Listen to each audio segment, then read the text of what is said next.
आजा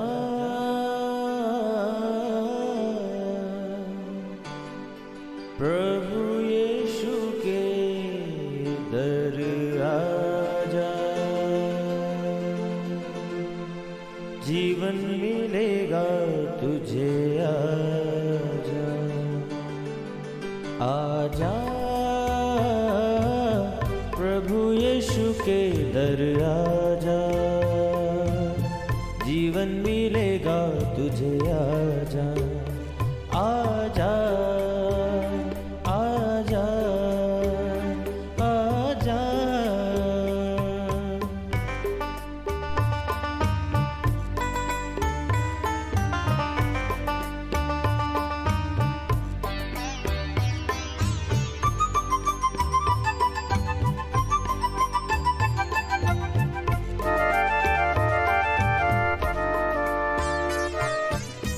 दिल पे जो तेरे बड़ा बोझ है, सारी उम्र का एक रोग है।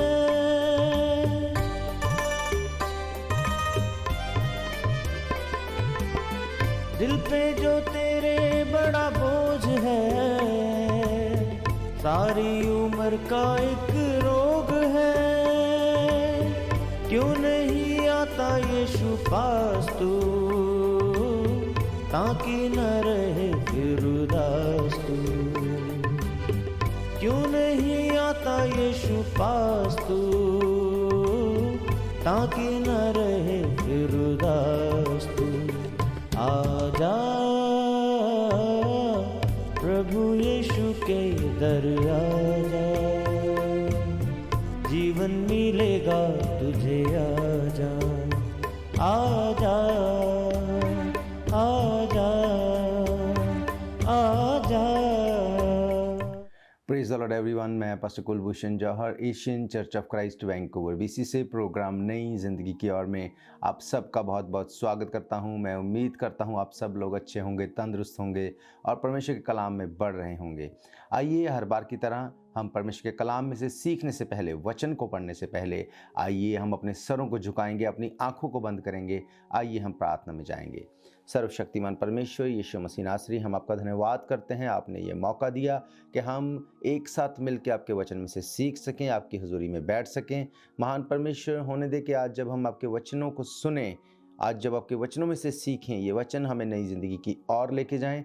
हर अंधकार की शक्ति, हर उलझाने वाली स्पिरिट जो तेरे वचनों के खिलाफ है, यीशु मसीह के नाम से हम उसे डांटते हैं, झिड़कते हैं और ख़त्म करते हैं। खुदावंद आप हम सब की अगुवाई करना, हमारी मदद करना, हमारी सहायता करना। यीशु मसीह के सामर्थी नाम से हम मांगते हैं, आमीन आमीन। आप भी बोल सकते हैं आमीन। आमीन का मतलब जो कुछ हमने मांगा प्रभु यीशु मसीह उसको एज इट इज़ रिलीज़ करे। और बीच में जब मैं हालेलुया वर्ड का इस्तेमाल करता हूं तो शायद से कोई मेरा भाई बहन इसका मतलब ना जानता हो, तो मैं आपको बताना चाहता हूं हालेलुया का मतलब है आसमान में प्रभु यीशु मसीह के नाम की स्तुति हो। Praise God. तो मैं आप सबका स्वागत करता हूँ प्रभु यीशु मसीह की हजूरी में। आज का विषय जो हम बाइबल में से सीखने वाले हैं वो अंत के दिनों के बारे में है। हम में से बहुत से लोग इस बारे में जानते हैं, बहुत बार हम सुनते हैं, we are living in the last days, हम आखिरी दिनों में जी रहे हैं। पर आज मैं आपको बाइबल में से बताऊंगा क्या सचमुच हम अंत के दिनों में जी रहे हैं? क्या सचमुच हम उस टाइम पे हैं जब प्रभु यीशु मसीह का बादलों पे आना होगा? अगर सचमुच हम उसी समय के बीच में हैं तो हमें ये देखना है कि कैसे हम इस टाइम पे अपनी तैयारी को कर सकें। हमें इस बात को देखना है कि कैसे हम अपने आप को तैयार कर सकें उस अंत के टाइम पे यीशु मसीह के साथ जाने के लिए। हालेलुया। आइए हम लोग एक हिस्से को बाइबल में से पढ़ेंगे जो हमें मिलता है मत्ती रचित सुसमाचार उसका 24 अध्याय और उसकी 36 वर्ष से मैं आपके लिए पढ़ूंगा। उस दिन और उस घड़ी के विषय में कोई नहीं जानता, ना स्वर्ग के दूत, न पुत्र, परंतु केवल पिता। जैसे नूह के दिन थे वैसे ही मनुष्य के पुत्र का आना भी होगा। क्योंकि जैसे जल प्रलय से पहले के दिनों में जिस दिन तक कि नूह जहाज पर ना चढ़ा उस दिन तक लोग खाते पीते थे और उनमें विवाह होते थे, और जब तक जल प्रलय आकर उन सबको बहा ना ले गया तब तक उनको कुछ भी मालूम ना पड़ा, वैसे ही मनुष्य के पुत्र का आना भी होगा। हालेलुया।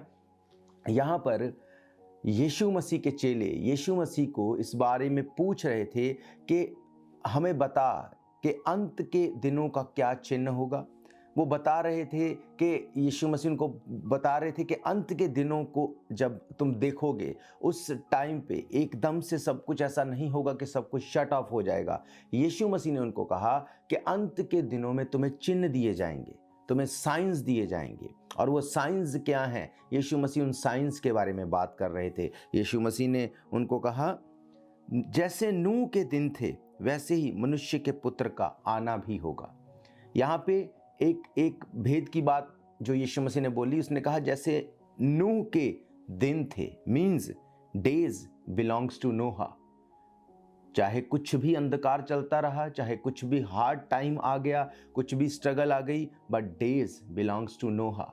नोहा दिन में था, नोहा रोशनी में था, वो उस टाइम पे भी वो ब्लेस था।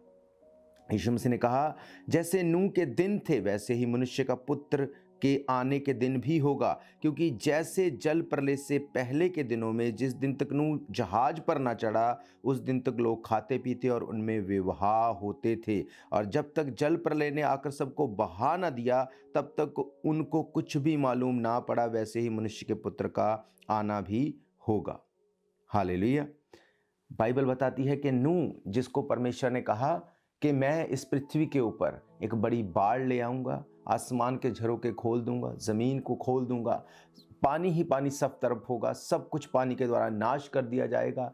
परमेश्वर ने नूह के ऊपर ये बात रिवील की और परमेश्वर ने कहा मैं तुझे इस बारे में लीड करूंगा कि तू एक जहाज को बनाएगा।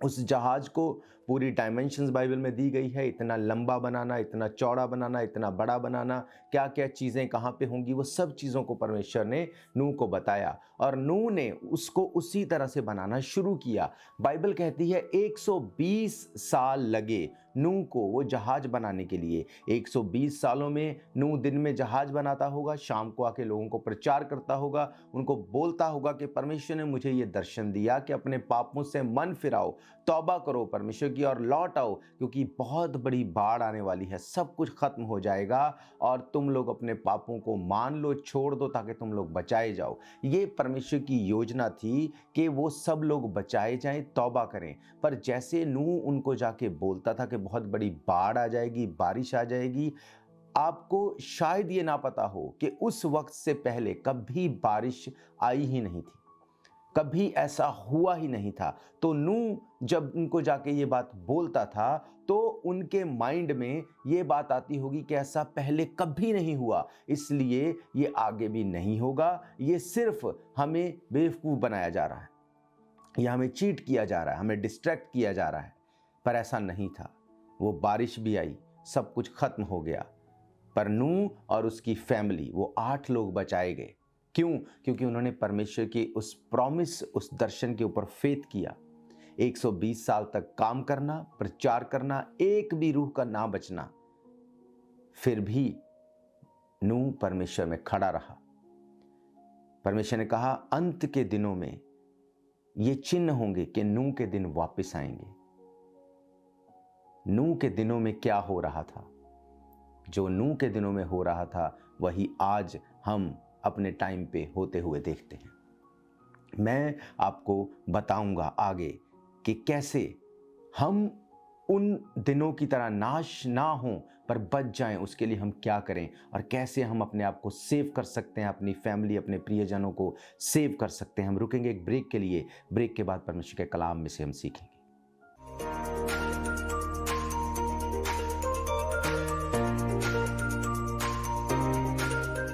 ਸਾਰਿਆਂ ਨੂੰ ਜੈ ਮਸੀਹ ਕੀ। ਮੇਰਾ ਨਾਮ ਗੁਰਜੀਤ ਕੌਰ ਹੈ। ਅੱਜ ਮੈਂ ਆਪਣੀ ਤੇ ਆਪਣੇ ਹਸਬੈਂਡ ਦੀ ਲਾਈਫ ਦੀ ਗਵਾਹੀ ਦੱਸਣਾ ਚਾਹੁੰਦੀ ਹਾਂ ਕਿ ਕਿਸ ਤਰ੍ਹਾਂ ਪ੍ਰਭੂ ਯਿਸੂ ਮਸੀਹ ਨੇ ਸਾਡੀ ਲਾਈਫ ਦੇ ਵਿੱਚ ਵੱਡਾ ਕੰਮ ਕੀਤਾ। 2016 ਦੇ ਵਿੱਚ ਸਾਡੀ ਮੈਰਿਜ ਹੋਈ। ਆਫਟਰ ਮੈਰਿਜ ਮੈਨੂੰ ਸਟੱਡੀ ਵੀਜ਼ੇ ਤੇ ਕੈਨੇਡਾ ਆਉਣ ਦਾ ਮੌਕਾ ਮਿਲਿਆ। ਉਸ ਟਾਈਮ ਮੈਂ ਪ੍ਰੈਗਨੈਂਟ ਸੀ। ਜਦੋਂ ਬੇਬੀ ਦਾ ਬਰਥ ਹੋਇਆ ਤਾਂ ਮੈਂ ਆਪਣੇ ਹਸਬੈਂਡ ਦੀ ਫਾਈਲ ਅਪਲਾਈ ਕੀਤੀ, ਪਰ ਮੇਰੇ ਹਸਬੈਂਡ ਦੀ ਫਾਈਲ ਰਿਜੈਕਟ ਹੋ ਗਈ ਕਿਸੇ ਕਾਰਨ ਕਰਕੇ। ਤਾਂ ਜਿਹੜਾ ਮੈਨੂੰ ਬੇਬੀ ਨੂੰ ਇੰਡੀਆ ਛੱਡ ਕੇ ਆਉਣਾ ਪਿਆ, ਕਿਉਂਕਿ ਮੇਰੇ ਇਕੱਲੀ ਲਈ ਬੇਬੀ ਨੂੰ ਸੰਭਾਲ ਕਰਨੀ ਇੱਥੇ ਔਖੀ ਸੀ। वापस आके मैं अपनी स्टडी कंटिन्यू की, तब मैं अपने हस्बैंड की फाइल फिर तो लगाई। 2 बारी फिर तो मेरे हस्बैंड की फाइल रिजैक्ट हो गई। जो मैं वर्क परमिट ते हुई, मैं अपने हस्बैंड की फाइल फिर तो ट्राई करती रही। 3 टाइम मैंने उस टाइम रिजैक्शनस मिलियां। टोटल मिला के सानू 6 रिजैक्शनस का सामना करना पिया। आफ्टर रिजैक्शनस मेरी होप बिल्कुल ख़त्म हो चुकी सी। मैंने कुछ पता नहीं सी कि हुण किस तरह मैं अपने हस्बैंड की फाइल अप्लाई कर सकती हाँ, तो किस तरह उन्हों का वीज़ा लग सकता है। मैं पूरी तरह डिस्करेज हो चुकी सी, मैंने कुछ समझ नहीं आता सी, मैं पूरी तरह डिस्टर्ब हो चुकी सी।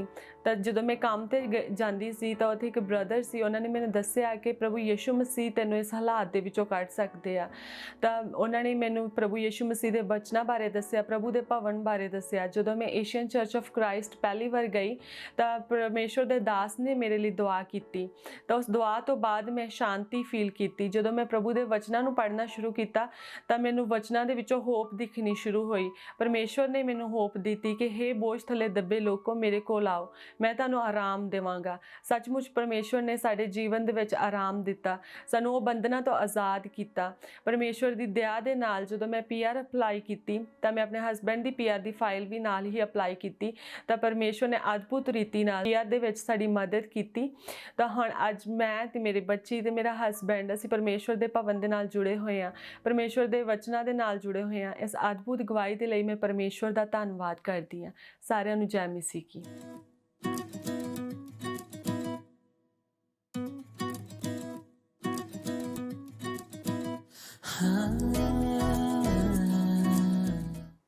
स्वागत है आप सबका एक बार फिर से प्रभु यीशु मसीह की हजूरी में। हम देख रहे हैं कि कैसे प्रभु यीशु मसीह ने अपने आने से पहले चिन्हों को, उन साइंस को दिया। यीशु मसीह ने कहा कि मेरे आने से पहले नूह के दिन वापस आएंगे। नूह के दिनों में क्या होता था? नूह के दिनों में यीशु मसीह ने कहा लोग खाते पीते होंगे, उनमें ब्याह शादियां होती होंगी, अपनी नॉर्मल लाइफ को वो जीते होंगे। आज हम उसी दौर में वापस आ गए हैं। आज भी लोग अपनी लाइफ में व्यस्त हैं, उन्हें कोई फ़र्क नहीं पड़ता कि कोई उनको क्या बता रहा है। बाइबल में कैसे यीशु मसीह के आने के बारे में लिखा, पापों से तौबा करने के बारे में लिखा, किसी को कुछ नहीं सुनना। वही दिन वापस आ चुके हैं। यीशु मसीह ने कहा था कि जब मेरा वापस आना होगा बादलों पे अपने लोगों को उठाने के लिए, उससे पहले नूह के दिन वापस आएंगे। मैंने आपको बताया कि नूह जब उसने जहाज़ बनाया, उसने जाके लोगों को प्रचार किया कि मन फिराओ, तौबा करो, क्योंकि बहुत बड़ी बाढ़ आने वाली है। किसी ने यकीन नहीं किया। और जब वो दिन आ गया, परमेश्वर ने आसमान को खोल दिया, बहुत बड़ी बाढ़ आ गई, सब कुछ डूब गया। लोग उस वक्त उस दरवाजे को खटखटा रहे थे जो जहाज के बाहर बना था कि नूह उसको खोल दे। पर क्या आप जानते हैं कि नूह चाह के भी उस दरवाजे को नहीं खोल सका, क्योंकि वो दरवाज़ा बाहर से बंद कर दिया गया था। क्यों? क्योंकि परमेश्वर ने एक टाइम था जब उसने वार्निंग्स दी, अपने लोगों को भेजा, पर किसी ने उसके ऊपर फेथ नहीं किया। पर वो टाइम आया जब परमेश्वर ने उस बारिश को लेके आया और लोग फिर उस दंड को, उस बड़ी बड़ी बाढ़ को आते देख के अपने आप, अपनी फैमिली, अपने लोगों को बचाना चाहते थे। पर उस वक्त परमेश्वर ने उस दरवाजे को बाहर से बंद कर दिया। यीशु मसीह ने कहा मेरे आने से पहले ये फिर से होगा। आज कितना प्रचार इस बारे में हम सुनते हैं कि मन फिराओ, तौबा करो, पापों से मन फिराओ, लौट आओ, पर हम उसको सुनने को तैयार नहीं। जब भी हम सुनते हैं यीशु मसीह बादलों पे आने वाला है, लोगों को लगता है ऐसा पहले कभी नहीं हुआ, ये पॉसिबल नहीं। यही सोचते थे नूह के टाइम के लोग, उससे पहले कभी बारिश नहीं हुई थी। पर याद रखो मेरे प्रियो के परमेश्वर इंसान नहीं जो झूठ बोले। बाइबल कहती है वो इंसान नहीं जो बोले और वो ना करे। जैसा तब हुआ वैसे आज एक बार फिर से होने वाला है। यहाँ पे आगे लिखा है उस समय 2 जन खेत में होंगे, एक ले लिया जाएगा, दूसरा छोड़ दिया जाएगा। 2 स्त्रियां चक्की पीसती होंगी, एक ले ली जाएगी, दूसरी छोड़ दी जाएगी।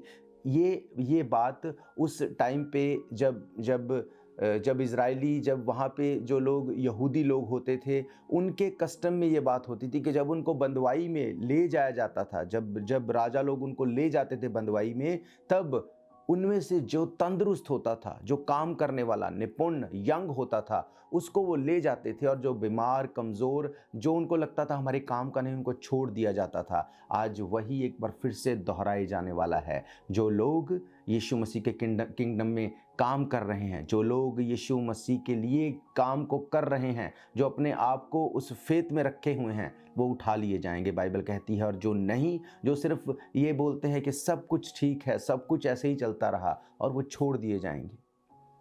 शायद आज से पहले हमें ये लगता हो कि ये दुनिया ऐसे ही चलती रही है, ऐसे ही सब कुछ चलता रहेगा, पर मैं आपको बताना चाहता हूँ, यीशु मसीह ने कहा कि मेरे आने से पहले नूह के दिन वापस आ जाएंगे, लोग खाते पीते होंगे। आज आप देख लो इंटरनेट खोल के, सबसे ज़्यादा अगर आपको कोई वीडियोस, कोई पिक्चर्स मिलेंगी, वो आपको फूड की ही मिलेंगी। कितने तरह का फूड बना सकते हैं, कैसे उसको हम सर्व कर सकते हैं, हर जगह आपको फूड की ढेरों वीडियोस मिलेंगी। लोग आज खाने पीने में व्यस्त हैं, उनमें ब्याह शादियां होती, वो अपने आप में इंडिविजुअली इतने बिजी हैं, उनको कोई ध्यान नहीं कि हम लोग अंत के दिनों में आ गए हैं एक बार फिर से। जैसे उस वक्त परमेश्वर ने उस बाढ़ के द्वारा सब कुछ खत्म कर दिया, एक बार फिर से कलीसिया उठाई जाने का दिन बहुत नज़दीक आ चुका है। अगर आज भी हम अपने पापों में फंसे रहेंगे, अगर आज भी अपनी ही इंडिविजुअल अपनी ट्रबल्स को लेके बैठे रहेंगे, कहीं ऐसा ना हो कि जो काम कर रहा है वो उठा लिया जाए और जो काम नहीं कर रहा वो छोड़ दिया जाए। ऐसा ना हो कि आपका नंबर वो काम ना करने वालों में आ जाए, क्योंकि बाइबल कहती कि अंत के दिनों में ये चिन्ह पूरे होंगे।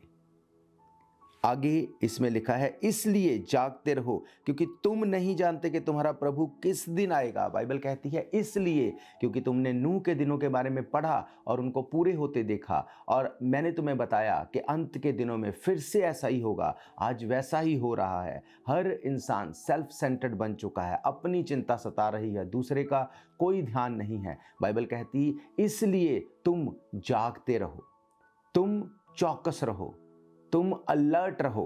बाइबल कहती है क्योंकि तुम नहीं जानते प्रभु का दिन कब आ जाएगा।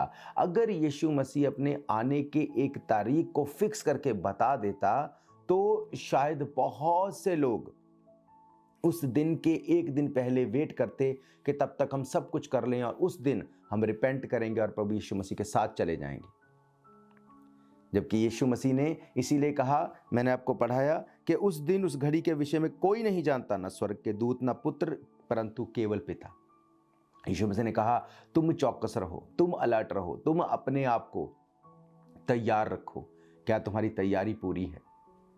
क्या तुम उस उठाए जाने के दिन के लिए अपने आप को तैयार कर रहे हो? क्या तुम अपने आप को यीशु मसीह के साथ जाते हुए देखने वाले हो? इस बात को आप जानते हैं, मैं जानता हूं।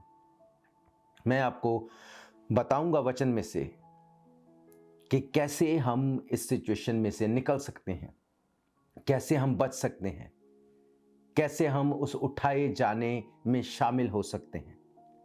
क्योंकि यीशु मसीह ये नहीं चाहते कि आप रह जाएं, इसलिए उन्होंने कहा जागते रहो, चौकस रहो, अलर्ट रहो, क्योंकि हम अंत के दिनों के बहुत करीब हैं। We are so close. अब हम ये नहीं कह सकते कि यीशु मसीह द्वार पे है, हम ये कह सकते हैं कि यीशु मसीह किसी भी घड़ी आ सकते हैं, क्योंकि चिन्ह साइंस पूरे हो चुके हैं। हर घड़ी हम उस घड़ी के और करीब जा रहे हैं। हम रुकेंगे एक ब्रेक के लिए। ब्रेक के बाद मैं आपको बताऊंगा कि क्या हम करें कि हम प्रभु यीशु मसीह के साथ बादलों पे उठाए जाएं और इन अंतिम दिनों में हम कैसे उस तैयारी को करें।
स्वागत है एक बार फिर से आप सबका प्रभु यीशु मसीह की हजूरी में। हम देख रहे हैं प्रभु यीशु मसीह ने अपने आने के दिन के बारे में कौन से चिन्हों के बारे में बताया।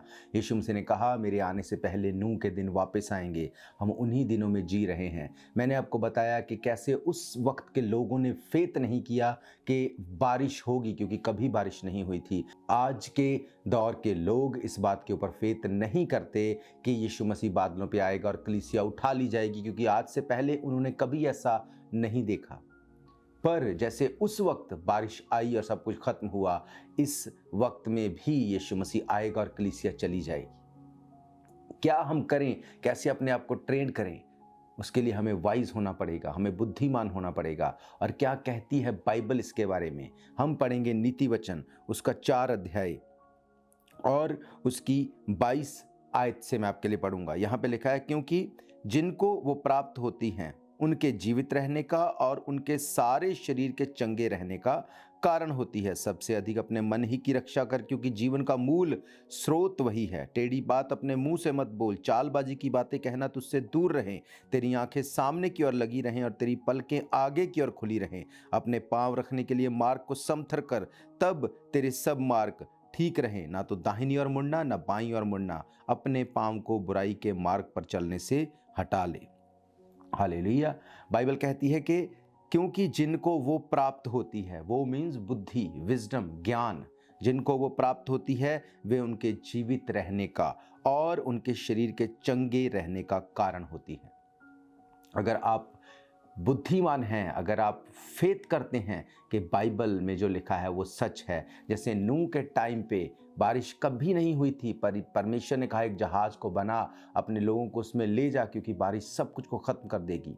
नूह ने फेथ किया, उसके घराने ने फेथ किया और वो बचाए गए। बाइबल कहती जिनको वो प्राप्त होती है उनके जीवित रहने का, उनको वो बुद्धि प्राप्त हुई और वो जीवित भी रहे। और लिखा है उनके शरीर के चंगे रहने का कारण होती है, वो तंदुरुस्त थे, वो उस बाढ़ में से बच सके। आज वही एक बार फिर से दोहराया जा रहा है। आज फिर से उसी तरह से लोग अपनी अपनी लाइफ में बिजी हैं। पर अगर आप बुद्धिमान हैं, अगर आप वाइज हैं, तो आप फेथ करेंगे इस बात के ऊपर। अगर आपको लगता है कि ऐसा नहीं होगा, ऐसा कभी नहीं हुआ, अगर 1% भी हम सोचें कि ऐसा हो गया, तो क्या करेंगे हम? अगर 1% भी हम सोचें कि ऐसा हो गया, तो हम क्या करेंगे? जैसे उस वक्त परमेश्वर ने जहाज का दरवाज़ा बाहर से बंद कर दिया ताकि नूह उनको देख के इमोशनल होकर उस दरवाजे को खोल ना दे। अब भी परमेश्वर बिल्कुल वैसा करेगा। जब विश्वासी, जब कलीसिया उठा ली जाएगी, चाह के भी आपका प्रियजन जिसने फेथ किया वो आपको साथ नहीं ले जा पाएगा। यीशु मसीह ने कहा अंत के दिनों में नूह के दिन वापस आएंगे। लोग खाते पीते होंगे, उनमें शादियां होंगी, वो पेड़ लगाते होंगे। सब चीज़ें आज हम देखते हैं वैसे ही हो रही हैं। अगर आज आप फेथ करते हैं इस बात के ऊपर कि परमेश्वर मैं गुनाहगार हूं, मैं अपने पापों को मान के छोड़ता हूं, जब तू बादलों पे आए मैं और मेरा घराना तेरे साथ उठाए जाएं। क्योंकि बाइबल कहती है उस रैप्चर के बाद एक भारी कलेश इस पृथ्वी के ऊपर होगा। वो ग्रेट ट्रिबुलेशन का टाइम जिसमें सरवाइव करना इजी नहीं होगा। उससे पहले, उस काली अंधेरी रात आने से पहले सब काम को करना जरूरी है। यीशु मसीह ने कहा अगर तू जानता कि चोर किस घड़ी आएगा तो तू जागता रहता और चोरी नहीं होने देता। चोर आपको बता के नहीं आएगा, आपको चौकस रहना पड़ेगा। अगर आपको अपने घर को, अगर आपको प्रोटेक्टेड रखना है, अगर अपनी लाइफ को आपको प्रोटेक्टेड रखना है, फेथ करना पड़ेगा आपको यीशु मसीह के ऊपर। फेथ करना पड़ेगा कि वो हमारे लिए मर गया, गाड़ा गया और जी उठा, और वो फिर से बादलों पे ऊपर आने वाला है। अगर आप विश्वास करते इस बात के ऊपर, आप बचाए जाएंगे। ये बाइबल का प्रॉमिस है। हालेलुया। मेरा फेथ है ये वचन आपकी ज़िंदगी में काम करेंगे। आप उस टाइम के लोगों की तरह अपने मन को कठोर नहीं करेंगे, पर इस बात के ऊपर फेथ करेंगे कि यस, यीशु मसीह आएगा और हम उसके साथ बादलों पे जाएंगे। मैं आप सबके लिए प्रार्थना करूंगा। आप अपने गुनाहों को माने परमेश्वर के आगे। आप इस प्रार्थना को मेरे पीछे दोहरा सकते हैं और मेरा फेथ है परमेश्वर आपको छुएंगे और आपसे बात करेंगे।